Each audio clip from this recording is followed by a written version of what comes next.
The banging on the door came before the sun rose, hard and furious, like fists that wanted to break wood instead of knock on it.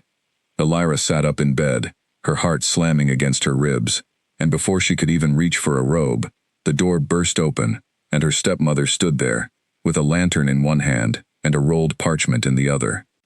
"Get up," Margareta said, her voice sharp as broken glass. "Get up now." Elira blinked against the sudden light. "What's happening? Is something wrong?" "Everything is wrong. You are wrong. You have always been wrong in this house." Margareta threw the parchment onto the bed. "Pack your things. You are leaving tonight." For a moment, Elira thought she was still dreaming. She had lived in this house since she was 9 years old, since her father married Margareta and brought her into a family that had never once made her feel like she belonged. She had learned to expect coldness, to expect being forgotten at dinner, to expect her stepsister Clara getting the finer dresses while she wore hand-me-downs stitched twice over. But she had never expected this, not on this night, of all nights. "Tonight?" Elira's voice came out small. "But tomorrow is the selection." "I'm registered. I have my papers, You have nothing." Margareta's smile was thin and cruel. "Look at the parchment, girl." Elira's hands trembled as she unrolled it. It was her registration for the selection, the official document bearing her name, her age, her house seal. Except now there was a line drawn through her name in red ink, and beside it, in unfamiliar handwriting, the word "withdrawn." "I didn't withdraw," Elira whispered. "I never signed this." "Of course you didn't sign it." "I did. On your behalf, as your guardian." Margareta folded her arms. "Did you truly believe I would let you walk into the palace tomorrow and stand beside my Clara? Did you think the king's men would look at some overlooked stepdaughter with nothing to her name and choose her over my daughter, who has trained her whole life for this moment? I could not risk it. Even the smallest chance was too much." Elira felt the floor tilt beneath her. The selection was not just a ceremony. It was the one chance every unmarried woman in the kingdom had to stand before the Alpha King and be considered as his future queen. Girls had waited years for this. Some had trained since childhood in etiquette and history and the old customs of the royal court, all for a single day when the king would walk down a long hall and look into their eyes. Elira had never expected to be chosen. She had never even dared to hope for it, but she had wanted, at the very least, to be seen. To walk into that palace once in her life and know that she had tried. "You can't do this," she said, and her voice cracked despite her effort to sound strong. "This is my one chance." "Please, Margareta. I've never asked you for anything. You are asking me now." Margareta stepped closer, and in the lantern light, her face looked carved from stone. "Listen carefully, because I will only say this once. Clara has spent years preparing to catch the king's eye. She has learned the court dances. She has studied the old laws. She has practiced her curtsy until her knees bled. And you, the daughter of a woman who died leaving nothing behind but debts and a fading name, you think you deserve to stand beside her? You think the king would look twice at someone like you?" The words landed like slaps, one after another, and Elira felt something inside her chest crack quietly, the way a frozen branch cracks under too much weight. "So that is what this is about," Elira said. "You are afraid I might actually have a chance." Margareta's eyes flashed. "Get out, now, before I have the guards drag you out. You would truly throw me into the streets, at this hour? I have been more than generous with you these past 9 years. You have eaten my food, slept under my roof, worn my daughter's old clothes. Consider this the final act of that generosity. I am giving you a head start before the city wakes and sees what you truly are." Elira looked past her stepmother into the hallway, hoping to see her father's silhouette, hoping he would step in and stop this madness the way a father should. But the hallway was empty. Her father had died 3 winters ago, and there was no one left in this house who owed her anything. Her hands moved on their own, pulling a small bag from beneath her bed, the same bag she had once packed as a child when she first arrived here, frightened and unsure if this new family would ever love her. She placed inside it the few things that were truly hers: a wooden comb that had belonged to her mother, a folded letter with her mother's handwriting, a single silver coin she had saved over years without anyone noticing, and a plain gray cloak that had seen too many winters. "You will not find shelter with the neighbors," Margaretha said, watching her pack with a satisfaction that made Elira's stomach turn. I have already spoken to them. No one in this district will open their door to you tonight. Why are you doing this? Elira asked, not because she expected an honest answer, but because she needed to ask it aloud, if only to hear her own voice remind her that she still existed, that she still mattered, even if no one else believed it. Margaretha did not answer. She simply stepped aside from the doorway, an invitation for Elira to walk through it, and out of the only life she had known. Elira walked past her without another word, down the narrow stairs, past the parlor where she used to sit reading by candlelight when everyone else had gone to sleep, past the kitchen, where the housekeeper Nora had once slipped her extra bread when Margaretha wasn't watching. She paused at the front door and looked back, half expecting someone, anyone, to call out and stop her. No one did. The door shut behind her with a heavy, final sound, and the lock turned from the inside. The night air hit her like cold water. Elira pulled her cloak tighter around her shoulders and stood on the cobblestone path outside the house that had never truly felt like home, staring up at a sky thick with stars, feeling more alone than she had ever felt in her life. She began to walk. The streets of the capital were quiet at this hour, lit only by scattered lanterns hanging outside taverns that had long since closed their doors. Elira walked without any real direction, her mind spinning too fast to think clearly about where she might go. She thought of Nora, the housekeeper, who lived with her elderly mother across the river, but it was far, and Margaretha's threat about the neighbors echoed too loudly in her memory. She thought of the small chapel near the market square, where the priests sometimes let travelers sleep on the benches, but that too was on the far side of the city. As she walked, memories rose in her mind uninvited, the way they always did when she was tired and alone. She remembered the day her father brought Margaretha and Clara into their home for the first time. How she had been only 9 years old, still grieving her mother, still learning how to breathe without her. Margaretha had smiled at her that day, a smile Elira now understood had never been real. Clara had been kind for the first few months, sharing dolls and secrets the way sisters were supposed to, before she learned from her mother that kindness toward Elira was something to be measured out carefully, like a coin that must never be spent too freely. Her father had tried, in his own quiet way, to keep peace between the two halves of his new family, but he had also been a man who avoided conflict, who preferred to look away, rather than confront the small cruelties happening in his own household. Elira did not blame him, not truly, not even now. She understood that grief had made him tired, and tired men rarely have the strength to fight battles they do not fully see. When he died, 3 winters ago, from a fever that took him quickly and without warning, Elira had lost the only shield she had against Margaretha's coldness. She passed a baker's shop, dark and shuttered for the night, and the smell of yesterday's bread still lingered faintly in the air outside its door. Her stomach twisted with hunger, but she had no coin to spare for food, not when she did not know how many days she might need to survive on her own. She quickened her pace instead, pulling her cloak tighter, watching her breath fog in front of her in the cold night air.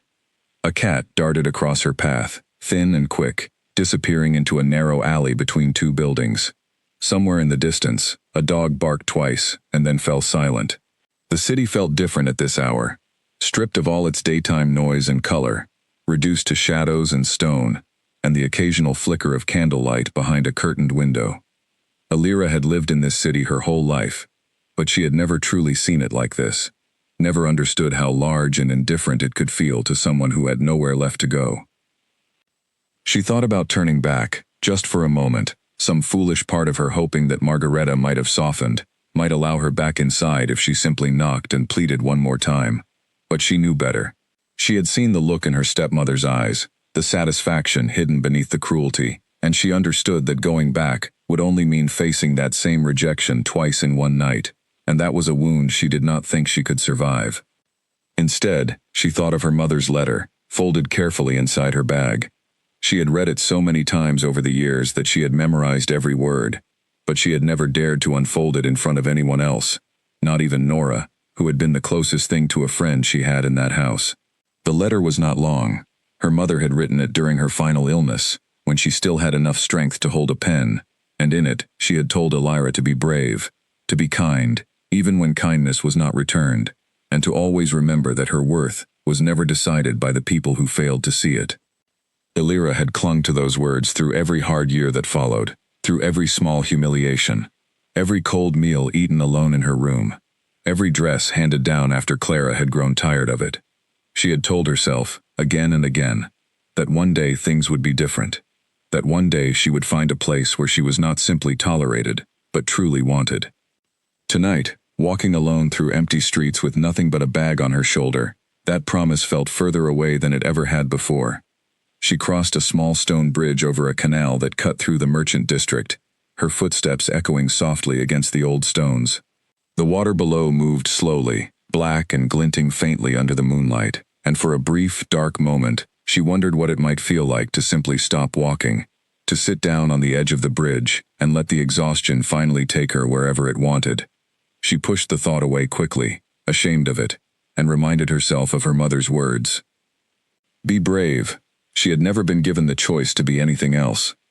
The wide avenues of the noble district opened up ahead of her, lined with grand houses she had only ever seen from a distance during festival days, when carriages would carry the wealthy families past crowds of onlookers gathered to watch the king's processions. Illyra had stood in those crowds as a child, holding her father's hand, watching the palace guards march in perfect formation, dreaming the small, harmless dreams that all children dream when they see something beautiful and far beyond their reach. She had never imagined she would one day walk this same street utterly alone, in the middle of the night, with no home waiting for her at the end of it.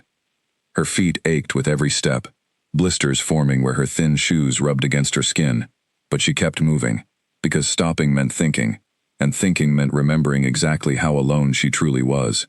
The cold had settled deep into her bones by the time the palace came into view, its tall spires catching the moonlight, its outer walls stretching far in either direction like the edge of the world itself. She had not consciously chosen to walk toward it. Her feet had simply carried her there, perhaps drawn by some quiet, stubborn part of her heart that refused to fully let go of the dream she had held onto for so long, the dream of standing before the king, even if only for a moment, even if only to be seen once in her life by someone who did not already know how little she was supposed to matter. As she walked, the streets began to change. The narrow lanes of the merchant district gave way to wider avenues, lined with tall houses that belonged to nobles and wealthy traders. She had wandered farther than she meant to, and somewhere in the back of her exhausted mind, she realized she was walking toward the heart of the capital, toward the palace itself. It made a strange kind of sense. Tomorrow, hundreds of young women would walk these very streets, dressed in their finest gowns, carried in carriages toward the grand palace gates, ready to be judged and measured, and possibly chosen. Illyra had once imagined herself among them, even if only as a face in the crowd, someone who could say she had been there, that she had tried. Now here she was, walking the same path in the middle of the night, wearing nothing but a plain wool dress and a worn gray cloak, with a single bag containing everything she owned in the world. The palace rose ahead of her, its towers catching the moonlight, its windows glowing faintly gold from candles still burning somewhere deep inside. Illyra had seen it from a distance many times, but never this close. Never at an hour like this, when the great iron gates stood shut and silent, and the guards stood like statues along the outer wall. Her legs ached. Her feet, in shoes too thin for a night of walking, had gone numb somewhere along the way. Hunger gnawed quietly at her stomach, and the cold had begun to seep through her cloak, no matter how tightly she wrapped it around herself. There was a wide set of marble steps leading up toward one of the palace's outer courtyards, steps meant for grand processions and ceremonial arrivals, empty and pale under the starlight. Illyra told herself she would only rest for a moment, only long enough to catch her breath and decide what to do next. She sat down on the bottom step, drawing her knees up to her chest, and closed her eyes just to rest them. She thought of her mother, the way she used to hum an old lullaby while braiding Illyra's hair before bed. She thought of her father, and how his laughter used to fill their small house before everything changed. She thought of the selection, of the life she might have had if things had gone differently, if she had been born to a kinder family, if the world had simply been fair to her even once. Somewhere in the middle of these thoughts, exhaustion pulled her under, and Illyra fell asleep on the cold marble steps of the royal palace, unaware that the night had only just begun to change her fate. She did not see the palace guards standing at their posts along the courtyard wall, exchanging quiet, uncertain glances as they noticed the sleeping figure on the steps. She did not see one of them break formation and hurry toward the side entrance, disappearing into the palace to report what he had found. She did not see the flicker of torchlight moving through the corridors above, or hear the low murmur of voices discussing what should be done about a stranger sleeping on the king's own steps, the night before the most important ceremony of the year. She only slept, curled against the cold stone, her breath rising in small clouds into the night air. While somewhere inside the palace walls, a decision was already being made that would change the course of her entire life. The guard who found her first was young, barely past his training, and he stood frozen for a long moment before he found his voice. "Captain," he called softly, toward the older man stationed near the gate. "There's someone on the steps." Captain Edric approached with the measured steps of a man who had seen every kind of trouble the capital could offer, but even he paused when he saw the sleeping woman curled against the marble. She looked younger up close, her face pale with cold, her dark hair loose and tangled from hours of walking. There was no carriage nearby, no escort, nothing to explain why she was here.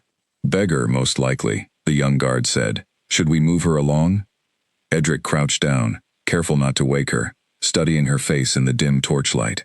There was something about her that did not sit right with the word beggar. Her clothes were worn but clean, mended with careful stitches rather than left to rot. Her hands, though cold, were not rough with the kind of labor that marked most who lived on the streets. And there was a stillness to her, even in sleep, that spoke of exhaustion rather than desperation, born from years of hardship. "Leave her be for now," Edric said finally. "I'll send word inside." "Word to whom, Captain?" Edric did not answer right away. He simply looked once more at the sleeping stranger on the palace steps, and something in his gut told him this was not a matter for the guards to handle alone. Not tonight, not with the king himself due to return from his ride any moment. He rose, straightened his uniform, and walked briskly toward the side entrance of the palace, leaving the young guard to keep watch over the girl, who had no idea that her life was about to change forever, all because she had chosen, out of sheer exhaustion and desperation, to rest on the wrong steps at exactly the right time. Above them, in a high window overlooking the courtyard, a light had just been lit. Someone was awake, and someone had already begun to watch. Captain Edric moved quickly through the side corridors of the palace, his boots striking the polished stone floors with a steady rhythm that matched the urgency in his chest. It was rare for anything unusual to happen the night before a royal selection, and rarer still for a guard captain to feel the need to report something as small as a sleeping stranger directly to the household staff, rather than simply having her removed. But something about the girl on the steps had unsettled him in a way he could not quite explain, and years of service had taught him to trust that feeling, rather than dismiss it. He found Lord Barrett, the king's chief advisor, still awake in his study, poring over documents by candlelight, preparing final details for the following day's ceremony. Barrett was a thin, sharp-eyed man who had served the royal family for over 20 years, and he looked up with visible irritation when Edric knocked and entered without waiting for permission. "Captain," Barrett said, setting down his pen. "This had better be urgent." "There's a young woman asleep on the courtyard steps, my lord. Alone, no escort, no carriage. She looks as though she has walked a great distance." Barrett's irritation flickered into mild confusion. "A beggar, then. Have her moved along before the household wakes. We cannot have vagrants sleeping at the palace entrance the morning of the selection. With respect, my lord, I do not believe she is a beggar. Her clothing is worn, but cared for. She carries herself differently than the street folk I've dealt with over the years." Edric hesitated. "I thought it best to inform someone before simply removing her." Barrett studied the captain for a long moment, weighing the unusual request against his own exhaustion and the mountain of tasks still ahead of him before morning. "Very well. Have her watched. Do not wake her yet. I will decide what to do once I have finished here." But before Edric could respond, the sound of hooves echoed from the courtyard beyond the study window, followed by the familiar low voices of the returning night patrol. King Draven had ridden out earlier that evening, as he often did before important events, needing the open air and the silence of the surrounding hills to clear his mind before the demands of court life closed in around him again. Being an Alpha King came with instincts most ordinary men never had to carry, and among the strongest of those instincts was an acute, almost painful awareness of his surroundings, an awareness that rarely failed him. Tonight, that awareness led him not toward the stables, but toward the courtyard steps. Draven dismounted near the outer wall, handing the reins of his horse to a waiting attendant, and paused. Something in the air had shifted, some faint thread of scent carried on the night breeze that did not belong to the palace grounds, unfamiliar, and yet strangely compelling. He turned his head slowly, following the pull of instinct rather than reason, and his gaze landed on the small, still figure curled at the base of the marble steps. For a long moment, he simply stood there, studying her from a distance, the way a man studies something he does not yet understand, but already senses matters.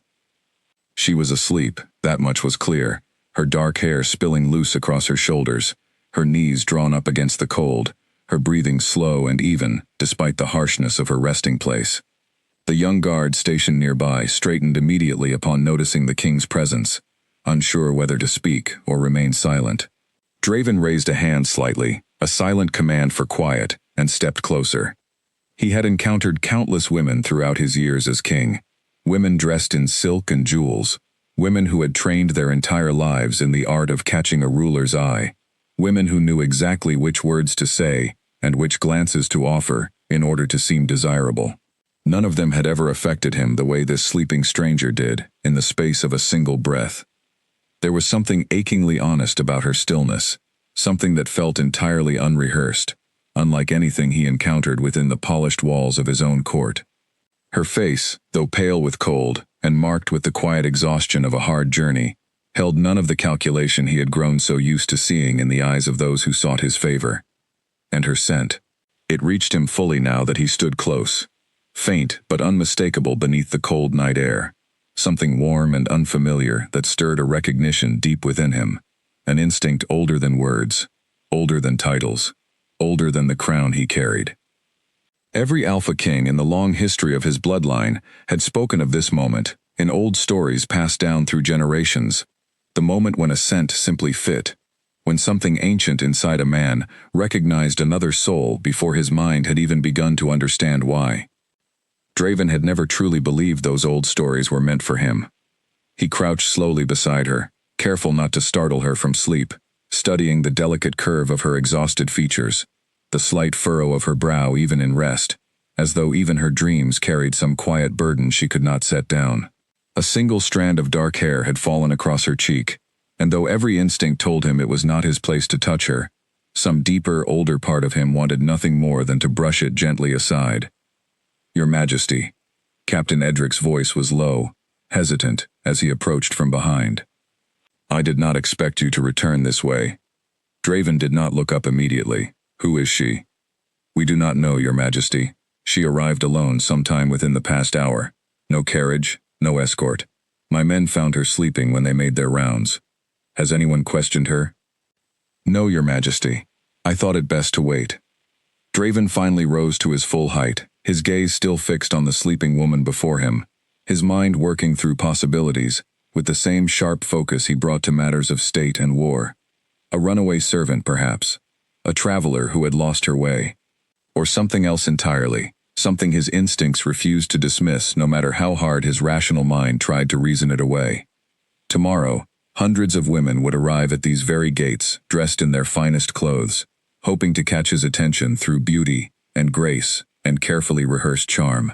And yet here, tonight, exhausted and unaware, wrapped in a worn gray cloak with nothing but a small bag beside her, a stranger had managed to capture something in him that none of those polished efforts ever had. "Bring her inside," Draven said finally, his voice quiet, but carrying the unmistakable weight of command. "Give her a room. Warm food when she wakes, and send for the physician, quietly, simply to be certain she has taken no serious harm from the cold." Lord Barrett, who had followed the sound of hooves out into the courtyard just in time to hear this order, stepped forward with visible alarm. "Your Majesty, forgive me, but is this wise? We know nothing of this woman. Tomorrow is the selection. The entire court will be watching every movement within these walls.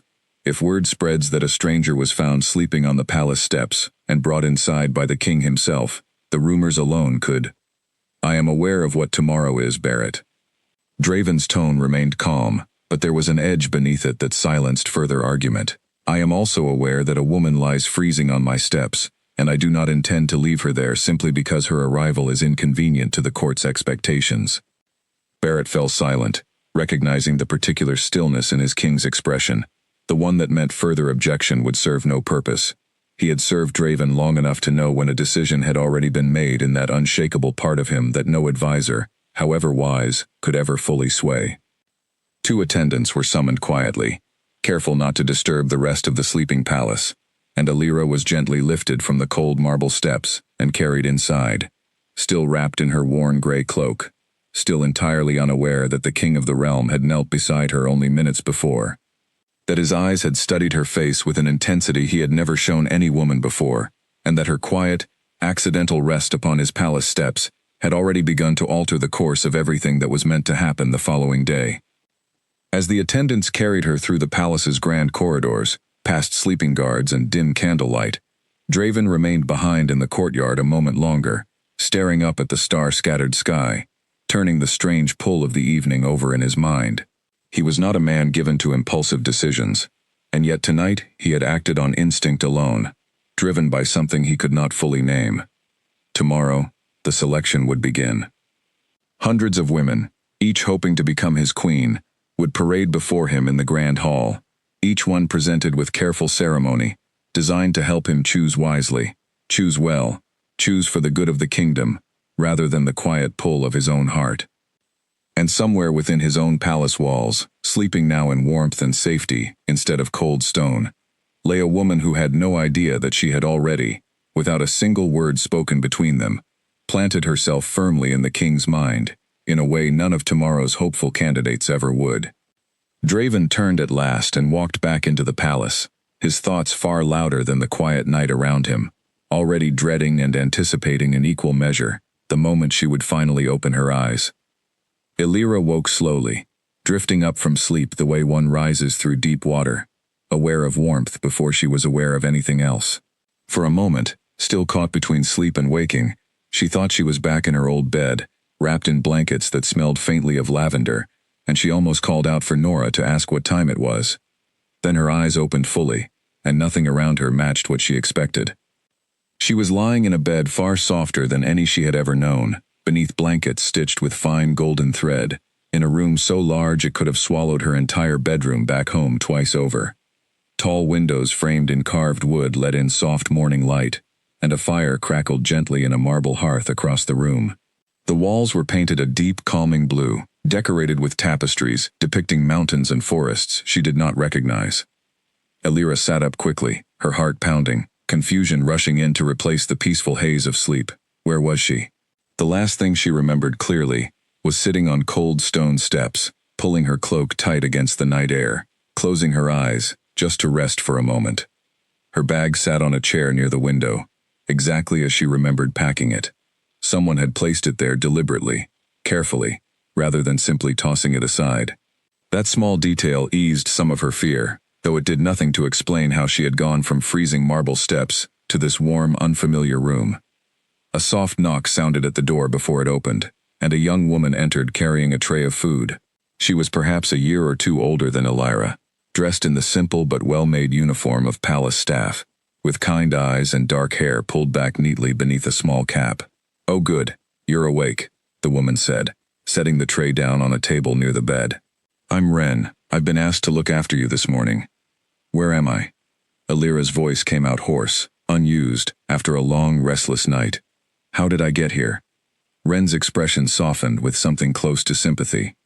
"You're inside the royal palace. The guards found you asleep on the courtyard steps last night. The king himself gave the order to bring you in and see that you were cared for." Alira stared at her, certain she had misheard. "The king? You mean King Draven found me?" "He did.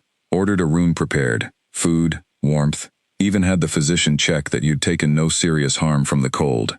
Ren studied her curiously. "You must have quite a story, to end up sleeping on the palace steps the night before the selection of all nights."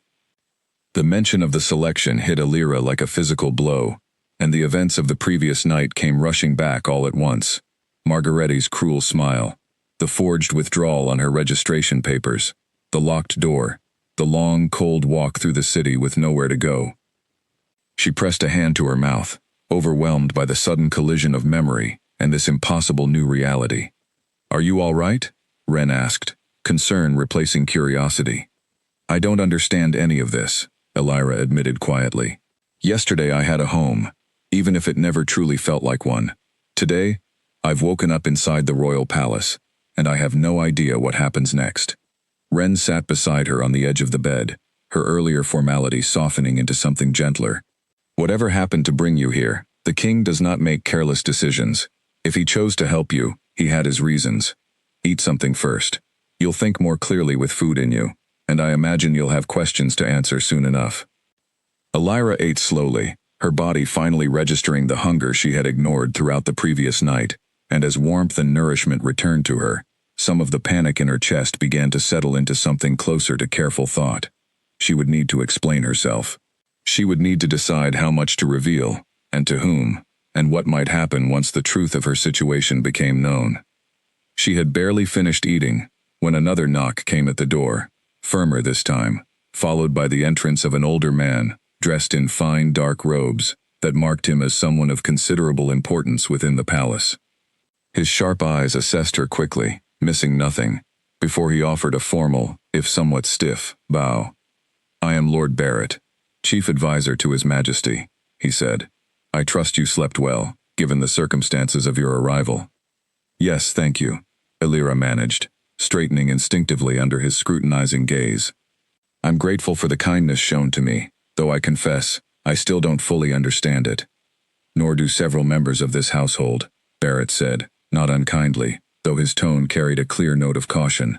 "His Majesty has requested to speak with you personally. I would advise you to answer his questions honestly and completely. He values truth above flattery, and I suspect he will know the difference immediately." Elira's stomach twisted with nerves. "He wishes to speak with me? Now?" "Within the hour. I will have proper clothing brought to you, something more suitable than what you currently wear, and someone will come to guide you to him when he is ready." Barrett's eyes lingered on her a moment longer, something unreadable passing behind his sharp gaze. "I will say this much, and only this much. In all my years serving this palace, I have never known His Majesty to act as he did last night, over a stranger found sleeping on his steps. Whatever brought you here, young woman, you would do well to understand that you have already made an impression, whether you intended to or not." He left as briskly as he had entered, leaving Elira alone, with Ren, and a rising storm of nerves that made the food in her stomach feel suddenly heavy. "You're trembling," Ren observed gently. "I'm about to meet the king," Elira said, half laughing at the absurdity of her own circumstances, despite the fear coiling tight in her chest. "Yesterday, I was being thrown out of my home in the middle of the night. Today, I'm meeting the ruler of the entire kingdom." "Then let's make certain you meet him looking like yourself, and not like someone who spent the night on cold marble steps," Ren said with a small, encouraging smile, already moving toward the wardrobe where fresh clothing had been laid out. An hour later, dressed in a simple but well-tailored dress of deep green, her hair brushed and braided neatly by Ren's careful hands, Elira followed a palace attendant, through corridors more grand than anything she had ever imagined existed. Portraits of past kings and queens watched her pass from gilded frames. Sunlight poured through tall, arched windows, illuminating floors polished to a mirror shine. Everything about the palace spoke of power and permanence, and Elira felt smaller with every step, increasingly aware of how out of place she must seem within these walls. She was led at last to a private study, far smaller and more personal than the grand halls she had passed through, its shelves lined with books, a large wooden desk positioned near the window, a fire burning low in the hearth despite the mild morning outside. King Draven stood near the window when she entered, his back partially turned, dressed in simple dark clothing that somehow made his presence feel even more commanding than any ceremonial robes might have. He turned, as the door closed behind her, and Elira found herself unable to look away. She had heard stories of the Alpha King, of course, tales that painted him as cold and unreadable, a formidable ruler whose strength was matched only by his emotional distance. But standing before him now, she saw none of that coldness. His eyes, A deep and striking shade she could not quite name, studied her, with an intensity that felt less like judgment and more like genuine curiosity, as though he were trying to solve a puzzle he had encountered for the first time. "Please, sit," Draven said, gesturing toward a chair near the fire. His voice was low, steady, carrying an authority that required no volume to command attention. Elira sat carefully, folding her hands in her lap to keep them from trembling. "Your Majesty, I don't know how to properly thank you for your kindness. I never intended to cause any disruption by—" "You caused no disruption," Draven interrupted gently, taking the seat across from her. "I would like to understand how you came to be sleeping on my palace steps the night before the selection, if you are willing to tell me." There was no judgment in his tone, only quiet, patient interest, and something about the steadiness of his gaze made Elira feel, for the first time in longer than she could remember, that someone was truly listening, truly waiting to hear her answer, rather than already deciding what he expected it to be. She took a slow breath and began to tell him everything. She spoke of her mother's death when she was young, of her father remarrying a woman named Margareta, who had never once looked at her with warmth, of growing up in a house where she was tolerated rather than loved, where her stepsister Clara received every advantage, while she received only what was left over. She spoke of her father's passing 3 winters ago, and how his death had removed the last thin barrier between herself and Margareta's true feelings toward her. She told him of the previous night, of waking to pounding fists on her door, of the forged withdrawal papers thrown onto her bed, of being cast out into the cold with nothing but a single bag and no destination in mind. She told him how she had walked without direction, how her feet had somehow carried her toward the palace without any real intention behind it, how she had only meant to rest for a moment on the steps before continuing on to find somewhere safer. Draven listened without interrupting, his expression unreadable but his attention absolute, and when she finally fell silent, the room remained quiet for a long moment as he considered everything she had shared. "Your stepmother forged official selection documents," he said finally, his voice carrying a controlled edge that had not been present before. "That is not simply a family cruelty, Elira. That is a crime against the crown itself. Falsifying royal registration papers carries serious consequence under the law." Elira's eyes widened, unprepared for the shift in his tone. "I never intended to bring trouble upon her, Your Majesty. I only wanted to explain what happened. You need not protect her." Draven's gaze remained steady, though something had hardened behind it. A woman who would forge documents and cast a young woman out into the cold night simply to remove a rival to her own daughter's ambitions does not deserve protection, least of all from the very person she wronged. "I don't know what I want, truthfully," Elira admitted quietly. "I only know that I never wished for any of this. I never expected to end up here, speaking with you, of all people." Something in Draven's expression softened slightly at her honesty, a quality he had rarely encountered within these palace walls, where most spoke only to please him, or to advance their own interests. "You said you were registered for the selection before your stepmother interfered." "I was, Your Majesty. My father ensured my registration was completed properly before his passing, though I never truly believed I stood any real chance of being chosen. I simply wanted the opportunity to attend, to stand among the other candidates at least once." Draven rose from his chair and walked slowly toward the window, considering something Elira could not begin to guess at. When he finally turned back to face her, there was a quiet resolve in his eyes that made her breath catch. "The selection begins this afternoon," he said. "Your rightful place within it was stolen from you through fraud and cruelty. I do not intend to allow that injustice to stand." Elira's heart stumbled. "Your Majesty, I don't understand what you mean." "I mean that your registration will be restored, and you will take your place among the candidates, exactly as you were always meant to." Draven's voice carried the unmistakable finality of a decision already made. "No forged document signed by a woman, with no legal authority over your registration, will override what was rightfully yours. But the other candidates, the court, they will ask questions. They will wonder how I came to be restored so suddenly, especially after arriving the way I did."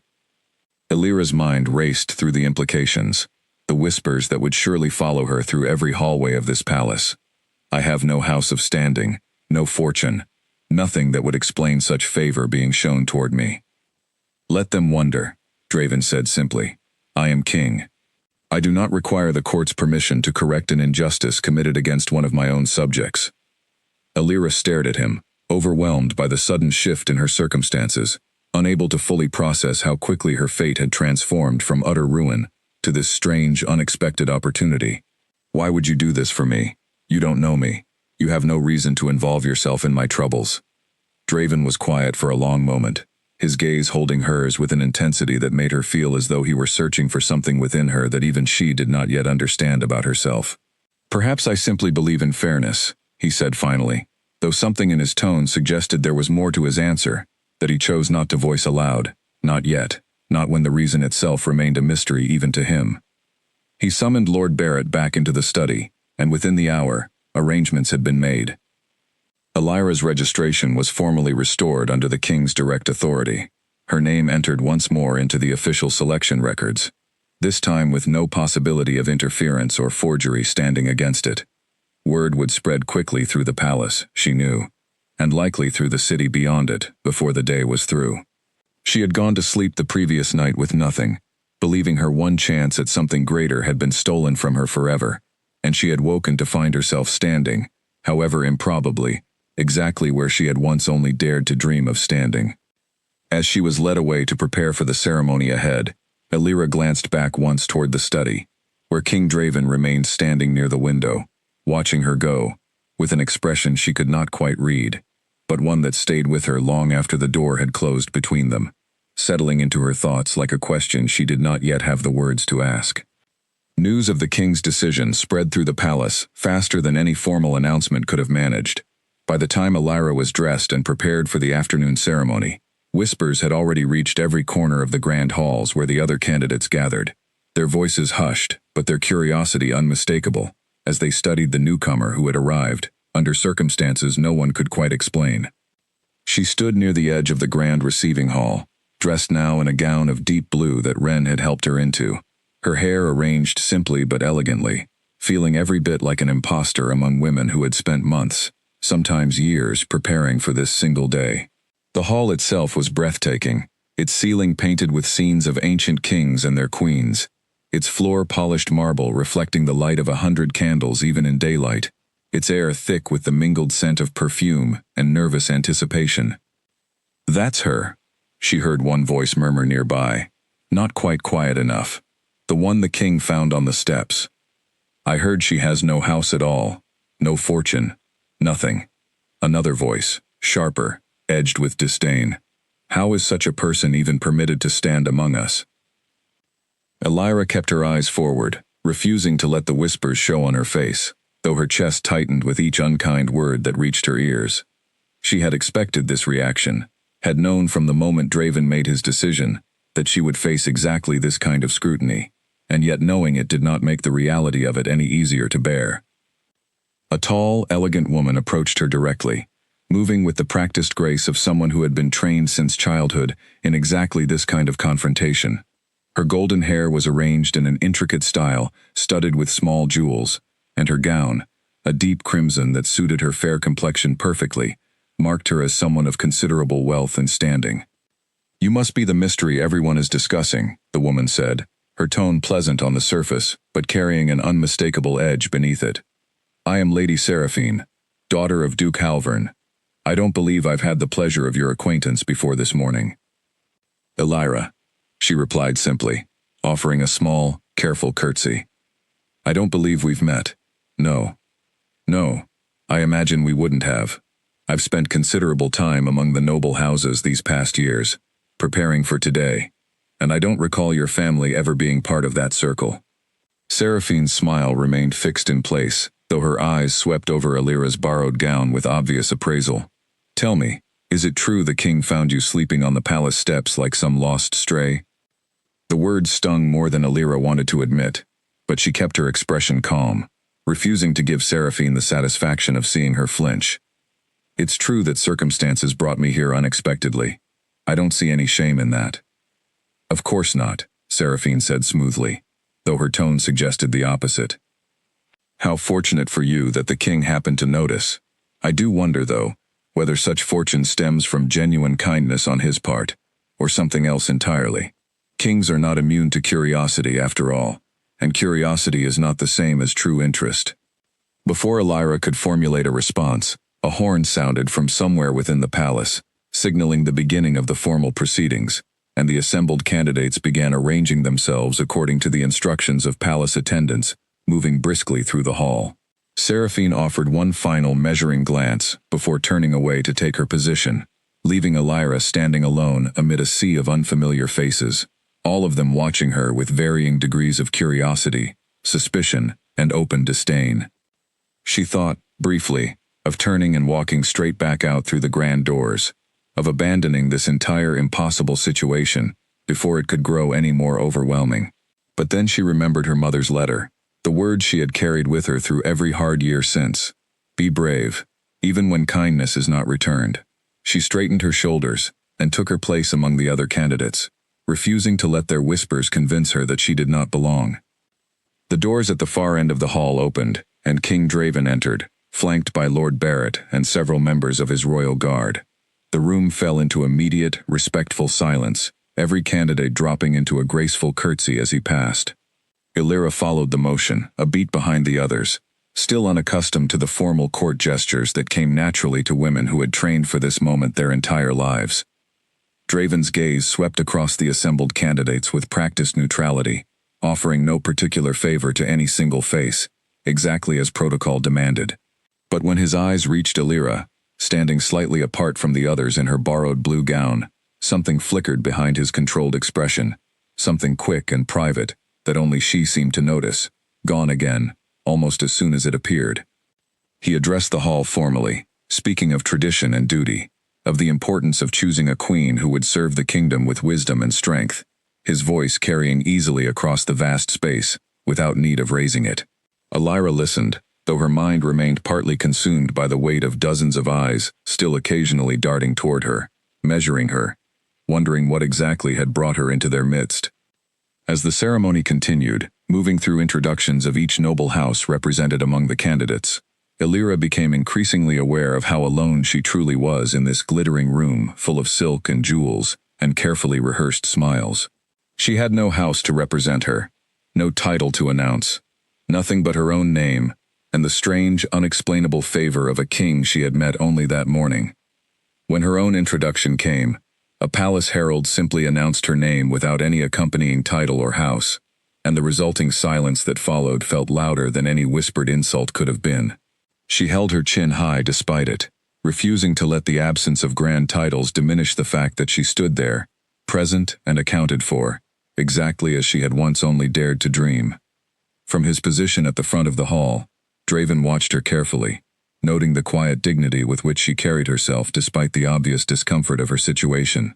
Other candidates fidgeted with their jewelry, or exchanged nervous glances with allies nearby, but Elira stood simply, steadily, her hands folded before her, her gaze meeting his without flinching when the moment called for it. He found himself, not for the first time that day, wondering what exactly it was about this unexpected stranger that had so thoroughly captured his attention, when countless carefully prepared candidates surrounded her, each one trained specifically to earn exactly the kind of notice she seemed to draw without any effort at all. The formal ceremony concluded with an announcement that the selection process would continue over the following weeks, with various trials and gatherings designed to allow the king to properly come to know each candidate before making his final decision.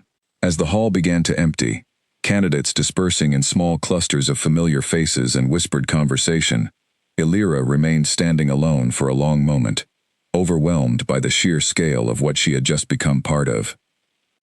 "You did well," a quiet voice said beside her, and she turned to find Ren standing there, having slipped into the hall to observe the proceedings from a discreet distance. "I know it isn't easy, standing among them without any of the advantages they've had their whole lives." "I don't think I belong here," Elira admitted softly. "Everyone can see it. I can see it in the way they look at me."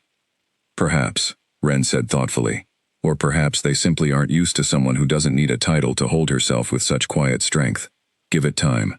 Court opinions shift quickly, especially when someone continues to prove them wrong. Elira wanted to believe her, wanted desperately to hold on to some thread of hope that she might actually find her footing within these unfamiliar walls, surrounded by rivals who had already decided she did not belong among them.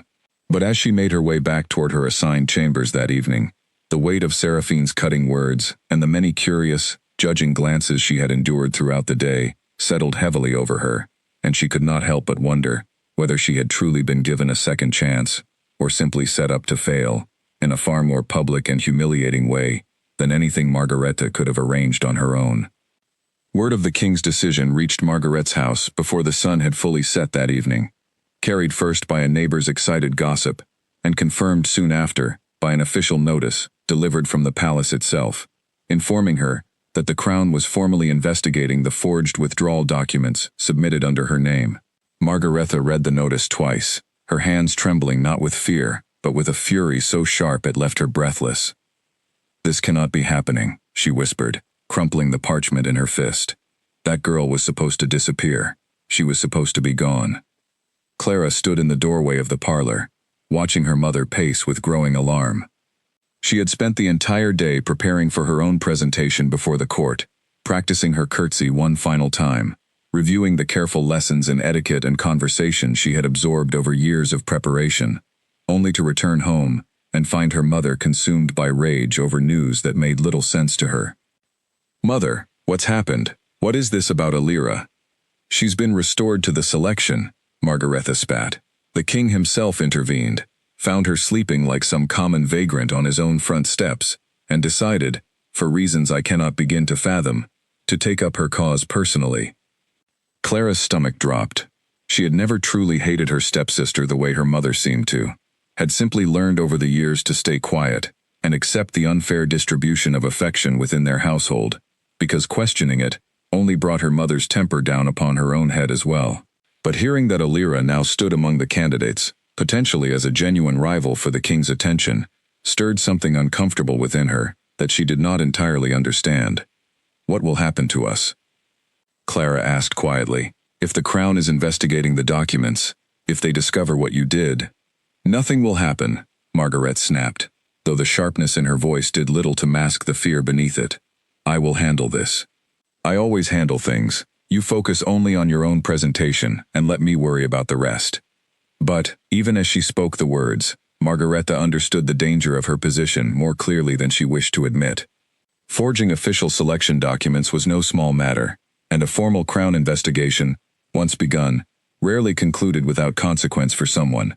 She needed allies within the palace, someone with enough influence to help bury the matter before it could unravel the careful life she had built for herself and her daughter. Within the palace walls, the following days passed in a blur of ceremony and scrutiny for Alira, each morning bringing new trials designed to test the candidates in matters of etiquette, history, diplomacy, and grace under pressure.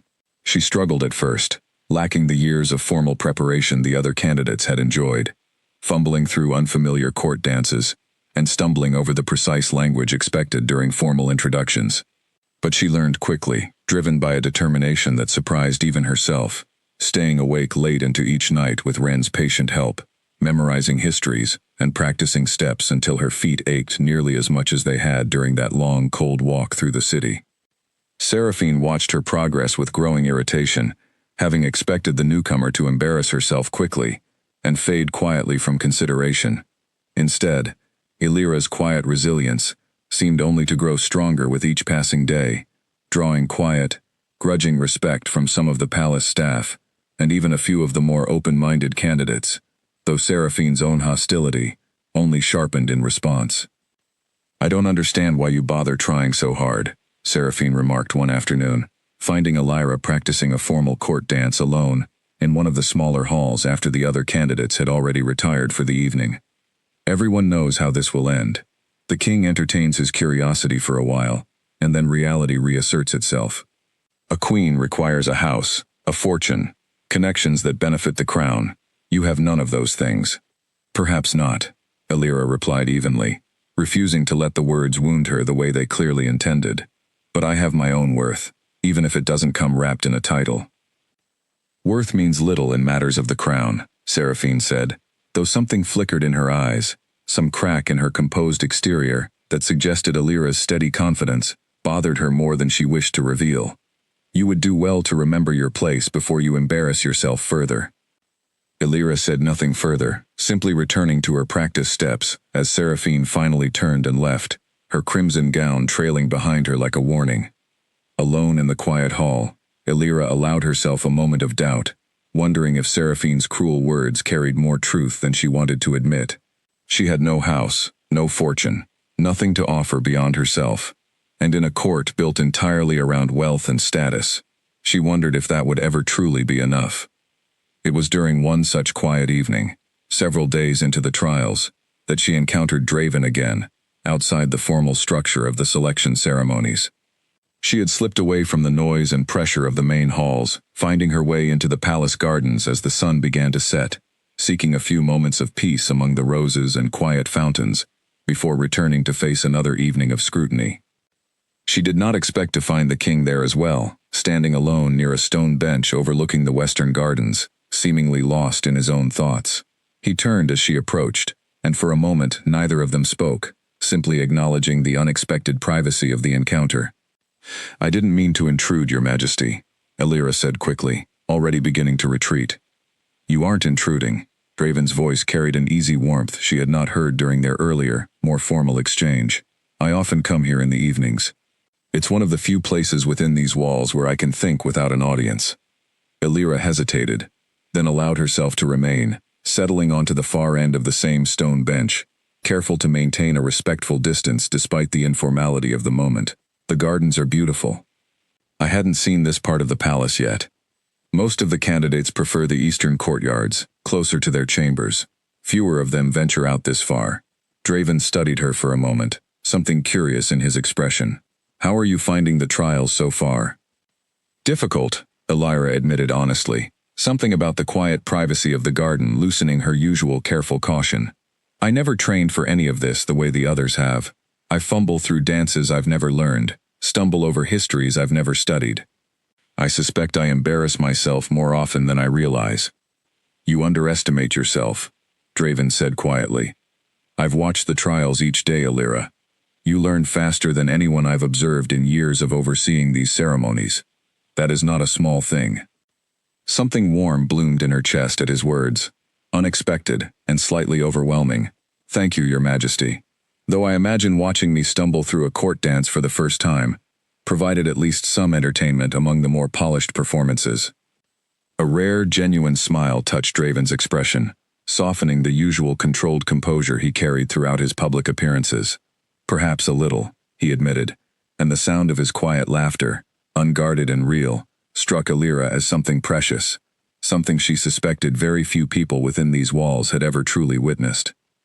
They spoke for a while longer, the conversation drifting easily between lighter topics, and Illyra found herself, for the first time since arriving at the palace, feeling genuinely comfortable, rather than constantly on guard against judgment and suspicion. Draven asked about her mother, about the small kindnesses she remembered from childhood before illness took her away, and Illyra found herself sharing memories she had not spoken aloud in years, surprised by how easily the words came when met with genuine, patient interest rather than dismissal. As the sky deepened into evening, painting the garden in soft shades of purple and gold, neither of them seemed eager to end the conversation, though propriety eventually demanded they part ways before their private meeting drew unwanted attention. Walking back toward her chambers alone, Illyra found herself smiling, for the first time in longer than she could remember, even as a quiet, cautious voice in the back of her mind reminded her how dangerous it might be to let herself hope for something as impossible as genuine affection from a king, surrounded by hundreds of women, far better suited, at least on paper, to become his queen. Margareta did not waste time seeking a solution to her mounting troubles. Within days of receiving the crown's formal notice, she arranged a private meeting with Duke Halvern, Seraphine's father, a man whose ambition for his daughter's success in the selection matched, and perhaps even exceeded, Margareta's own desperate need to protect herself from consequence. They met in a quiet tea house on the edge of the noble district, away from prying eyes and palace gossip, and Margareta wasted no time laying out her concerns. "Your daughter faces the same obstacle mine once did," she said carefully, watching the Duke's reaction with practiced attention. "An unexpected rival who has captured the king's curiosity, through circumstances that benefit no one of true standing within this kingdom. Duke Halvern, a broad man with sharp, calculating eyes, considered her words carefully before responding. Seraphine has mentioned the newcomer. A girl with no house, no fortune, and yet somehow the king's personal favor. It is troubling, I admit, though I fail to see how our interests align so neatly as you suggest. They align because we both wish to see her removed from consideration, by whatever means prove necessary. Margaret leaned forward slightly. I have connections within certain circles who understand how quickly reputations can unravel when the right questions are asked in the right ears. Perhaps together, we might ensure this girl's presence within the palace proves rather short-lived. The Duke studied her for a long moment, weighing ambition against caution, before finally offering a slow, calculating nod. I am listening. Within the palace itself, unaware of the quiet conspiracy taking shape beyond its walls, Illyra continued adjusting to the demands of her new life, with a determination that gradually began winning over more of the palace staff than she realized. She never spoke harshly to servants who made small mistakes while attending her, always offered genuine thanks for even the smallest kindness shown to her, and treated everyone she encountered, from the highest-ranking advisor to the youngest kitchen assistant, with the same quiet respect. Wren, who had grown genuinely fond of her over their days together, noticed the shift first. The staff talk about you, you know, she mentioned one evening while helping Illyra prepare for another formal trial. Not the way they talk about most candidates. What do you mean? Illyra asked, curious despite her exhaustion. Most of the noble candidates barely acknowledge our existence, beyond the commands they issue. A few are outright cruel when things don't go their way. Wren's expression carried quiet approval. You remember our names. You ask how our days have gone. It matters more than you might realize, especially to people who spend their lives largely unseen by those they serve. The observation stayed with Illyra throughout the following days, and she found herself paying closer attention to the small, quiet network of palace staff who moved unseen through the grand halls, noticing details the noble candidates rarely bothered to observe. It was through this network, in fact, that she first learned of increased whispers regarding her own past, questions being asked with unusual persistence about her family history, her mother's death, the exact circumstances surrounding her arrival at the palace. Someone's been asking after you, a young kitchen maid confided quietly one afternoon, having overheard Illyra's kindness toward another servant and feeling compelled to share what she knew.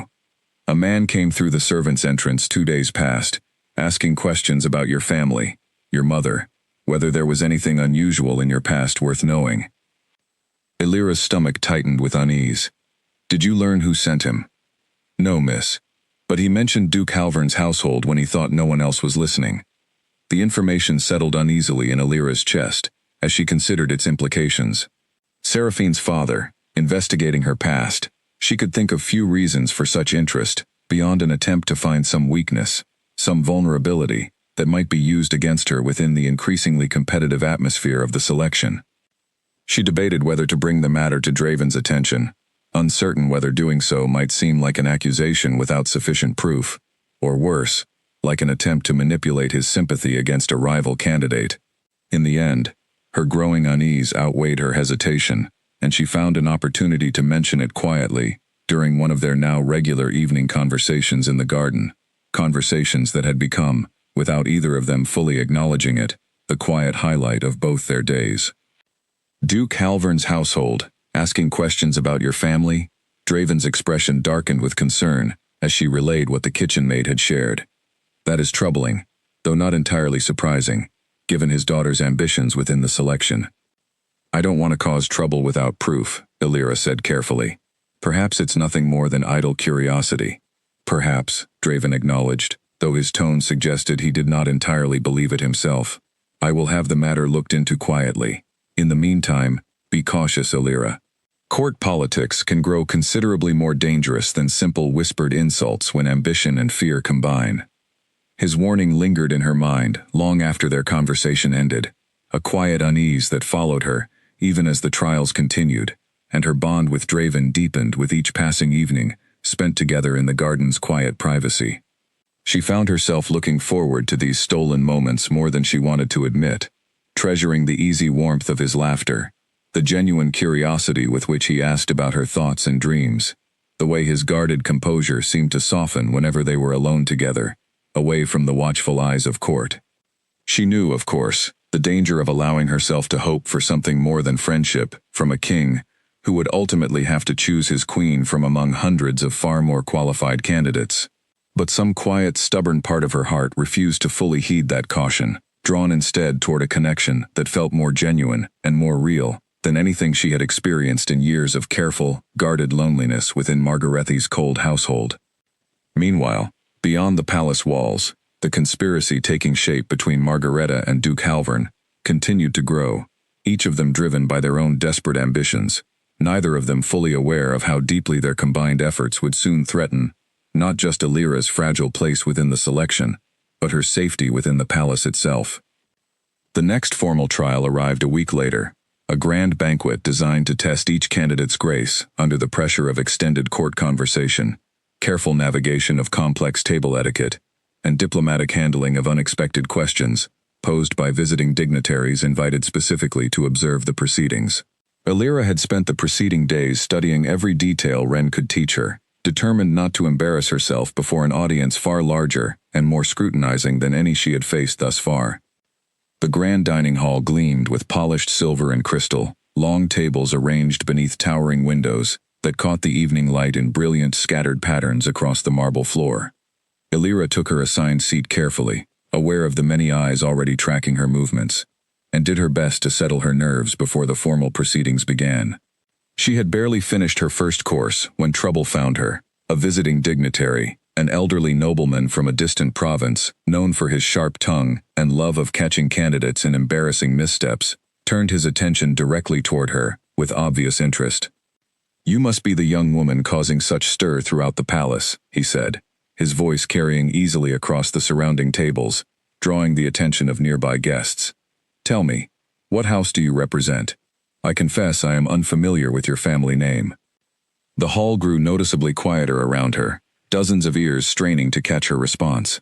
Alira felt her pulse quicken, aware of Seraphine watching from several seats away with poorly concealed satisfaction, clearly anticipating the humiliation about to unfold.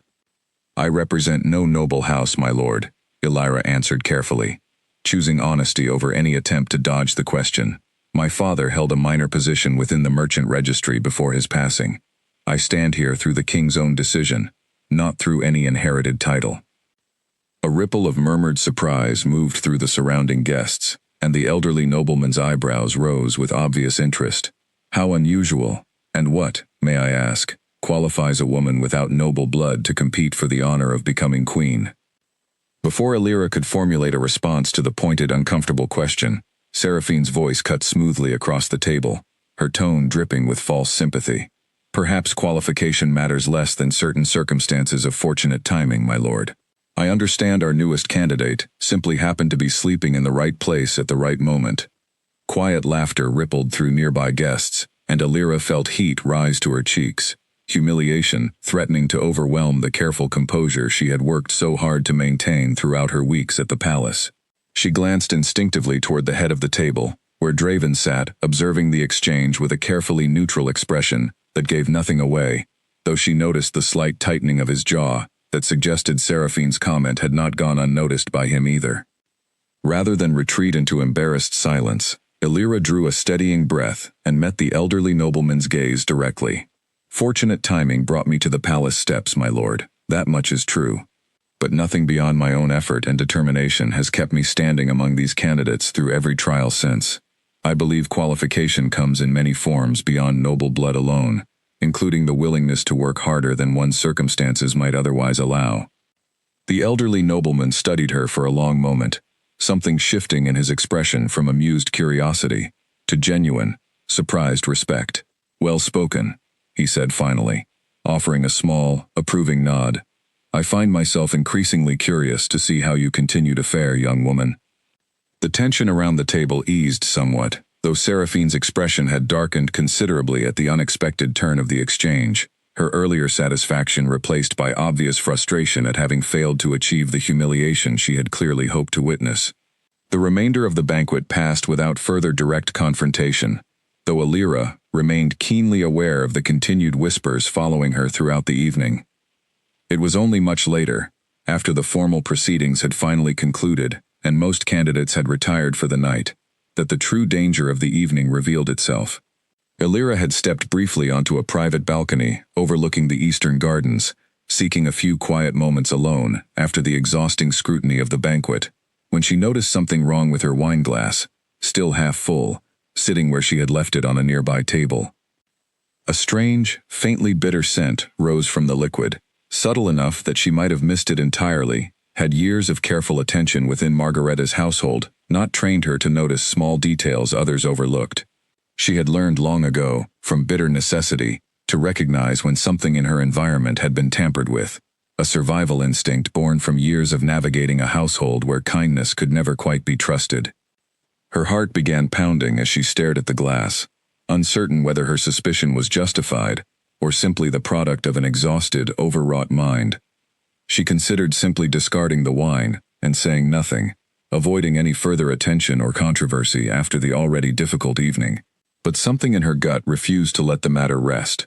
She found Captain Edric still on duty near the palace's private wing, and though she felt foolish voicing her suspicion aloud, she explained what she had noticed, watching his expression shift from polite attention to genuine concern as she described the strange scent. "You did right to bring this to me," Edric said grimly, immediately summoning a nearby guard to secure the glass for examination. "I will have the palace physician assess its contents tonight." The following morning brought confirmation of Illyra's worst fears. The wine had indeed been tampered with, laced with a substance capable of causing severe illness, though not immediately fatal, precisely the kind of subtle sabotage that could remove a candidate from consideration through supposed natural misfortune, rather than obvious foul play. Draven's reaction upon learning the news was immediate and severe, his usual controlled composure giving way to visible anger as he summoned Captain Edric and Lord Barrett for an urgent private meeting. "Someone within this palace attempted to poison a candidate under my protection," he said, his voice carrying a dangerous edge that left no room for misunderstanding the gravity of his fury. "I want this investigated immediately, and I want whoever is responsible identified and dealt with according to the full severity of royal law." The investigation moved quickly, though careful and discreet, given the sensitive nature of accusing anyone within the palace's carefully controlled circles of attempted poisoning against a selection candidate. Illyra found herself increasingly protected in the following days, additional guards quietly assigned near her chambers, her meals now personally overseen by trusted staff before reaching her. Despite the frightening nature of the attempted sabotage, something unexpected emerged from the ordeal. Draven's concern for her safety, evident in every careful precaution he ordered, in the genuine worry that shadowed his expression whenever they spoke of the incident, revealed a depth of feeling he had not previously allowed himself to fully express. Their evening conversations in the garden grew even more frequent, Draven seemingly unwilling to let more than a day pass without personally confirming her safety and well-being. "I should have anticipated this kind of danger sooner," he admitted one evening, guilt evident in his usually composed voice. "The selection has always carried political weight, but I underestimated how far certain ambitions might extend to remove a perceived threat." "You couldn't have known," Illyra said gently, surprised to find herself comforting him rather than the reverse. "None of this is your fault, Draven." It was the first time she had spoken his name without the formal title attached, and the small shift did not go unnoticed by either of them. Something warm flickered in his eyes, and for a long moment, neither of them spoke, simply sitting together in comfortable silence beneath the darkening sky, the earlier fear of the poisoning attempt slowly giving way to a quieter, more private awareness of just how much they had each come to mean to the other over these past weeks. "Illyra," Draven said finally, his voice softer than she had ever heard it. "Whatever happens throughout the remainder of this selection, I want you to know that your safety, your well-being, matters to me beyond simple duty as your king." She met his gaze, her heart racing with an emotion she had spent weeks trying to carefully suppress, uncertain whether allowing herself to hope for something more might only lead to greater heartbreak once reality reasserted itself. But sitting there beside him in the quiet garden, his genuine concern evident in every word, she found it increasingly difficult to guard her heart against feelings that had already, somewhere along the way, taken root far deeper than she had ever intended to allow. The days that followed the poisoning attempt brought a quiet shift in how Illyra moved through the palace. Where once she had walked its grand corridors feeling like an intruder in borrowed clothing, she now carried herself with a steadiness, born from having survived something far more dangerous than mere social scrutiny. The other candidates, too, seemed to regard her differently, some with newfound wariness, others with a grudging respect for having endured such a frightening ordeal, without withdrawing from the selection entirely. Captain Edric's investigation continued quietly in the background, though progress remained slow, the culprit behind the tampered wine having covered their tracks carefully enough to avoid immediate discovery. Still, small details began accumulating. A kitchen servant recalled a stranger lingering near the wine cellars on the evening of the banquet, someone unfamiliar to the regular staff. Gone before anyone thought to question his presence. Another servant remembered overheard fragments of conversation near the servants' entrance, mentioning payment for services rendered, though the speaker's identity remained frustratingly unclear. Draven kept Alira informed of these small developments during their now nightly meetings in the garden, conversations that had evolved well beyond simple pleasantries, into something far more intimate and unguarded than either of them had initially intended. She found herself sharing memories she had never spoken aloud to anyone, small joys from her childhood before her mother's death, quiet dreams she had long ago buried beneath the practical necessity of simply surviving each day within Margaretha's household. In turn, Draven revealed pieces of himself rarely shown to anyone within his own court, the weight of responsibility he had carried since inheriting the crown at a young age, following his own father's sudden passing, the loneliness of ruling a kingdom, while constantly aware that nearly everyone around him wanted something from him, the exhausting burden of never quite knowing whether anyone valued him for himself, rather than the power and position he represented. "You are the first person in longer than I can remember," he admitted one evening, "who has never once asked me for anything beyond honest conversation." "I don't know how to ask for things," Alira replied with a small, rueful smile. "I spent too many years learning that asking rarely brought anything worth having." Draven reached out then, his hand finding hers where it rested on the stone bench between them, his touch gentle but deliberate. "Then let me be the one to offer, rather than waiting for you to ask." His thumb traced slowly across her knuckles, and Alira's breath caught at the simple, tender gesture. "I want to know you, Alira. All of you, not merely the careful, guarded pieces you allow the rest of the court to see." "I'm afraid," she admitted quietly, the honesty slipping free before she could stop it. "Afraid that whatever this is between us cannot possibly survive everything working against it. The selection demands you choose, based on what benefits the kingdom, not simply what your heart wants. I have nothing to offer that would satisfy those demands." "You underestimate what you offer," Draven said firmly, turning to face her fully, his eyes holding hers with an intensity that left no room for doubt regarding his sincerity. "Kingdoms are not built on titles and fortune alone, Alira. They require wisdom, compassion, genuine strength of character.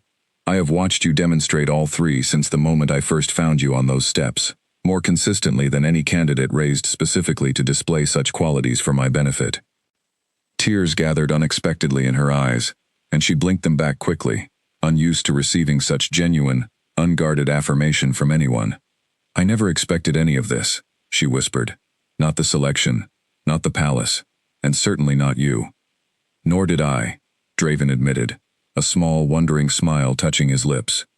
"I have sat through countless selection ceremonies throughout my years as king's heir and king myself, watched hundreds of carefully prepared candidates parade through these halls, and never once felt the pull I experienced the moment I found you sleeping on those steps.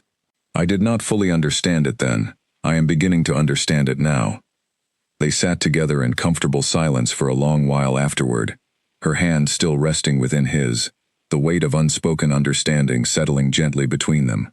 Alira knew, with growing certainty, that whatever careful walls she had built around her heart over years of loneliness and rejection had crumbled entirely in Draven's quiet, steady presence, and though fear still lingered at the edges of her happiness, she found herself, for the first time in longer than she could remember, allowing herself to simply hope. That hope, however fragile, carried her through the following days with renewed strength during the continuing trials, her growing confidence evident in every graceful step through court dances she had once fumbled, every composed response to questions designed to catch her off guard. Even Seraphine's continued hostility seemed to lose some of its sharp edge against Alira's steadier resolve. though the golden-haired candidate's watchful, calculating gaze never fully relaxed whenever Alira's name arose in conversation. Meanwhile, Captain Edric's investigation finally yielded its first substantial breakthrough. A stable hand, questioned quietly regarding unusual activity around the palace grounds on the night of the banquet, recalled overhearing a brief, hushed exchange between an unfamiliar man and someone claiming connection to Duke Halvern's household, discussing payment for a task described only as ensuring a certain candidate's swift and quiet removal from the selection. When Edric brought this information to Draven, the king's expression darkened considerably. Old suspicions regarding Duke Halvern's earlier inquiries into Alira's family history, suddenly taking on far more sinister implications. Continue the investigation quietly, Draven instructed. I want absolute certainty before I move against a duke of this realm, but if these suspicions prove accurate, I will not allow such treachery to go unpunished, regardless of rank or standing.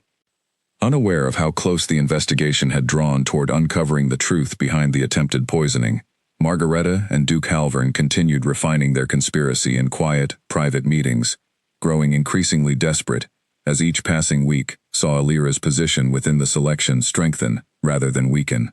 Their earlier attempt at subtle sabotage having failed, they began discussing far more drastic measures, unaware that the very desperation driving their planning would soon lead directly to their own undoing. Desperation makes careless people out of even the most careful schemers, and within days, Margareta and Duke Halvern's growing panic began to show cracks in the caution they had maintained throughout their earlier planning.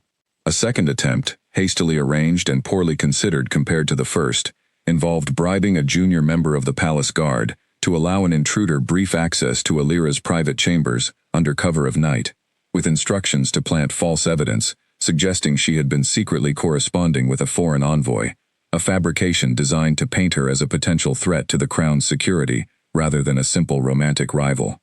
The junior guard, however, had been placed under Captain Edric's careful watch following the earlier poisoning investigation, and his sudden, unusual willingness to grant unauthorized access to a candidate's private quarters immediately raised suspicion among the more experienced guards monitoring the palace's nighttime security.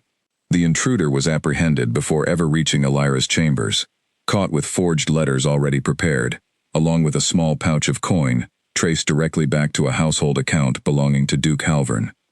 The interrogation that followed moved swiftly, the frightened intruder eager to trade information for leniency, and within hours, the full scope of the conspiracy began unraveling before Draven's furious, disbelieving eyes. Not only had Duke Halvern orchestrated both the failed poisoning attempt and this latest scheme to frame Alira as a security threat, but the investigation revealed his ongoing collaboration with a woman identified quickly, through careful questioning, as Margareta herself. Draven summoned Lord Barrett and Captain Edric to his private study before dawn had fully broken, his expression carrying a controlled fury that neither man had witnessed in years of service under his rule. I want them both brought before the crown immediately, he said, his voice low and dangerous. Duke Halvern and this woman Margareta will answer fully for their crimes against a subject under my direct protection. Your Majesty, Barrett said carefully. Moving against a duke of the realm carries significant political weight. We must proceed with absolute certainty and proper procedure, lest accusations of overreach undermine the crown's own authority. I am aware of the procedure, Barrett, Draven replied, his tone leaving no room for further argument. And I intend to follow it precisely, with evidence so thoroughly documented that no court in this kingdom could ever question the outcome. But make no mistake, this conspiracy will be answered fully, regardless of whose blood runs through the veins of those responsible.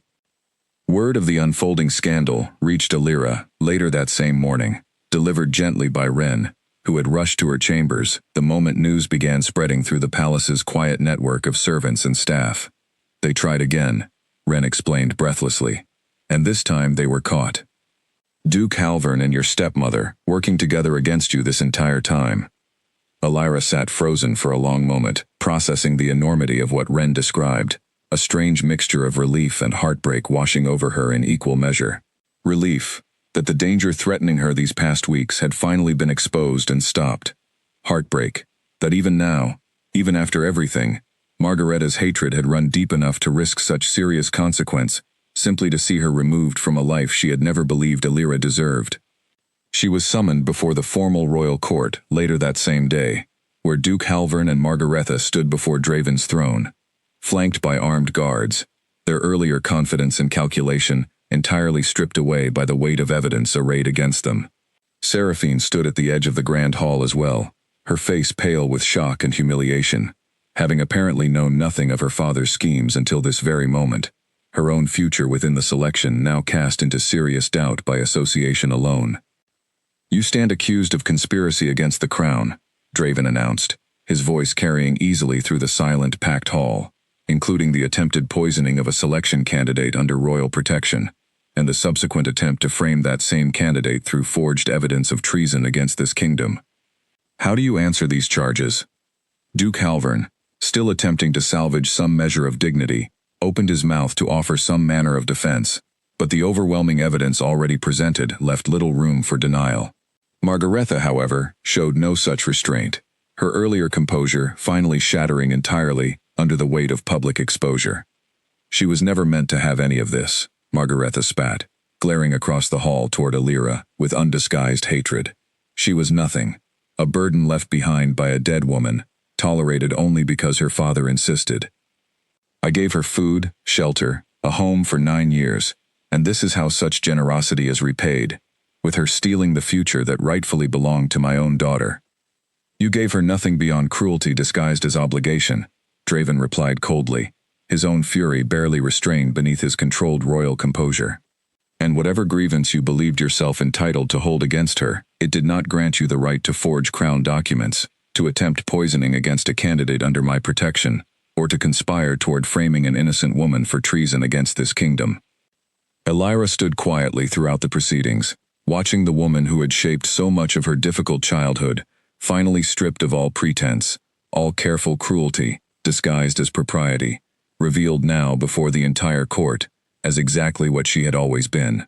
She felt no satisfaction in the moment, only a quiet, sad acknowledgement that Margaretha's hatred had run far deeper than she had ever fully understood, deep enough to risk everything simply to ensure Alira's continued suffering. "Alira," Draven said gently, turning toward her, his voice softening considerably from the cold authority he had directed toward the conspirators. "Do you wish to speak?" She stepped forward slowly, aware of every eye within the hall now fixed upon her, and found, to her own surprise, that her voice remained steady despite the weight of the moment. "I do not seek revenge," she said simply. "I only ask that justice be served fairly, according to the law, and that whatever punishment follows serves as a reminder that cruelty, however carefully disguised, always eventually comes to light." Draven studied her for a long moment, visible pride and tenderness evident in his expression despite the gravity of the surrounding circumstances, before turning back toward the assembled court to deliver his final judgment. Duke Halvern would be stripped of his title and lands, exiled from the kingdom's noble circles permanently, his crimes against the crown severe enough to warrant such harsh consequence. Margaretha, having orchestrated the original forgery alongside her collaboration in the subsequent conspiracy, would face formal imprisonment, her fate sealed by her own desperate, unchecked cruelty. Oclara, notably absent from the day's proceedings, would retain no formal punishment, the investigation having found no evidence of her direct involvement in her mother's schemes, though the scandal's shadow would undoubtedly follow her regardless for years to come. As the hall slowly emptied following the delivery of judgment, Alira remained standing near the throne, overwhelmed by the sudden resolution of a danger that had shadowed her these past weeks, uncertain how to fully process the strange mixture of relief, sorrow, and lingering disbelief still churning within her.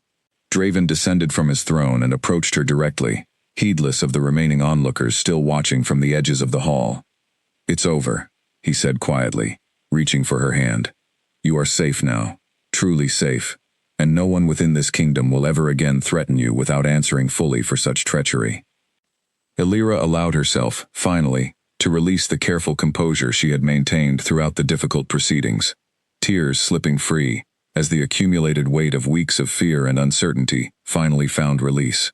Draven drew her gently into his arms, heedless of the watching court, offering quiet comfort without any need for further words, and in that moment, surrounded by the grand hall where her fate had been so thoroughly transformed, Alira finally allowed herself to believe, fully and without reservation, that the life she had once only dared to dream of might truly be within her reach.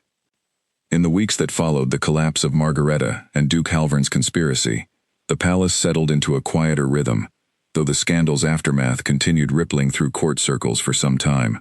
Seraphine, humiliated by her father's exposed treachery, withdrew from the selection entirely, choosing to retreat from public court life, rather than face the continued scrutiny her family's disgrace had brought upon her. Elira felt no satisfaction in her rival's downfall, only a quiet, complicated sympathy for a woman who had, in her own way, also suffered under the weight of a parent's unchecked ambition. The remaining weeks of the selection continued, according to tradition, further trials testing the surviving candidate's wisdom, grace, and diplomatic skill, though for Elira, each passing day carried less anxiety and more quiet confidence. She had survived cruelty, betrayal, and genuine danger to remain standing among the final candidates, and whatever the eventual outcome of the selection, she had already proven to herself, and to everyone who had once doubted her, exactly what she was capable of achieving through her own strength and determination. Her evenings with Draven continued as well, though no longer confined to careful, private conversations hidden away in the quiet garden. Their growing bond had become an open, if not yet formally announced, truth throughout the palace, evident in the way Draven's attention consistently found her during formal gatherings, in the quiet warmth that softened his usually composed expression whenever she entered a room. "The final ceremony approaches," Draven mentioned one evening, as they walked together through the same garden where their unlikely connection had first taken root weeks earlier. "Tradition demands I announce my choice before the full court, a decision that will shape not only my own future, but the future of this entire kingdom." Elira's heart quickened, uncertain, despite everything they had shared together, whether she truly dared to hope for the outcome her heart most wanted. "Have you decided?" she asked carefully. Draven stopped walking and turned to face her fully, taking both her hands within his own, his expression carrying a depth of emotion he had never before allowed himself to fully display, even during their most private conversations. "I decided weeks ago, Elira, though I confess I have waited to voice it aloud, wanting to be certain, wanting to give you every opportunity to know your own heart, before I asked you to consider mine." "Draven," she began, but he continued before she could finish, his voice steady, despite the vulnerability evident in his eyes. "I have ruled this kingdom for years now, surrounded by advisors, courtiers, and countless women hoping to earn my favor through careful calculation and rehearsed charm. Not once, in all that time, did I encounter anyone who moved me the way you have, not through calculation, but through simple, unguarded honesty. You arrived at my palace with nothing but a small bag and a broken heart, and yet you carried yourself with more genuine strength and grace than any candidate raised specifically for this moment." Tears gathered in Elira's eyes as he spoke, the accumulated weight of weeks of uncertainty finally beginning to release into something far lighter, far more hopeful than she had allowed herself to fully embrace until this very moment. "I love you," Draven continued, his voice softening even further. "Not because tradition demanded I choose a queen, and not because circumstance brought us together in such an unlikely manner, but because you, Elira, exactly as you are, have become someone I cannot imagine ruling this kingdom without beside me." "I love you too," Elira whispered, the words finally free, after weeks of carefully guarding her own heart against the possibility of such happiness. "I never dared to hope for this, not truly, not after everything that came before." "Then let us hope together, from this moment forward," Draven said, drawing her closer, the last of his careful royal composure, finally giving way entirely to simple, unguarded joy. The formal announcement ceremony took place several days later, the grand hall filled once again with nobles, dignitaries, and the remaining selection candidates, all gathered to witness the king's final decision. Elira stood among them, dressed now in a gown of deep gold that Ren had helped design specifically for this momentous occasion, her heart steady despite the weight of hundreds of watching eyes. Draven addressed the assembled court with the same quiet authority he had carried since the very first day Elira had encountered him, speaking of tradition, of duty, and of the unexpected journey that had led him toward a decision he now made with absolute certainty and profound joy. "Weeks ago," he began, his gaze finding Elira's across the crowded hall, I found a young woman, asleep upon my own palace steps, having been cast into the cold night through cruelty she never deserved. I could not have known then how thoroughly she would come to change my understanding of what makes a person worthy of standing beside a king, ruling a kingdom not through inherited privilege, but through genuine strength, wisdom, and compassion, earned through hardship few in this hall have ever truly known.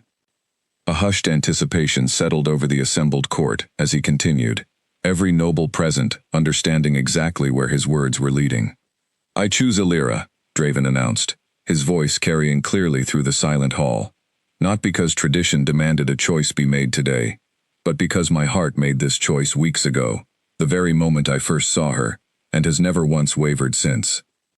The hall erupted into a mixture of surprised murmurs and genuine warm applause, many among the court having already witnessed enough of Illyra's quiet strength and grace throughout the preceding weeks to understand exactly why their king had made such an unconventional, heartfelt choice.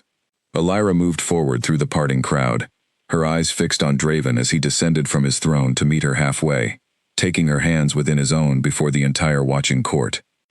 "From the girl who slept upon these very steps," Draven said softly, meant only for her ears, despite the surrounding crowd, "to the woman who will now rule this kingdom beside me.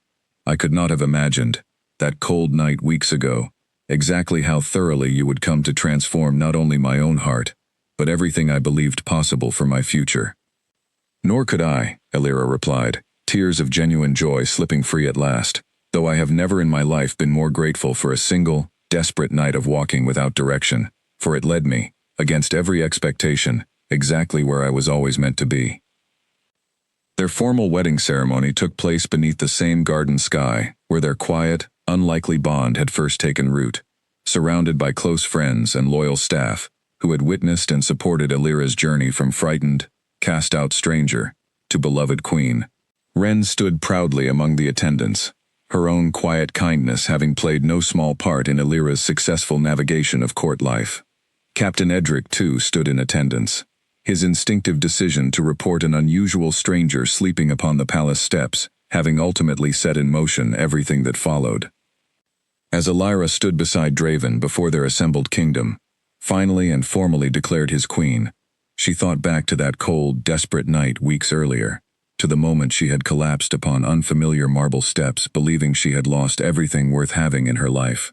She could never have imagined, in her darkest moment of despair, that such profound loss would ultimately lead her toward everything she had ever truly wanted, a home built not upon inherited privilege or careful calculation, but upon genuine love, hard-won strength, and the simple, powerful truth that worth is never determined by circumstance alone, but by the quiet courage to keep moving forward, even when the path ahead remains entirely uncertain.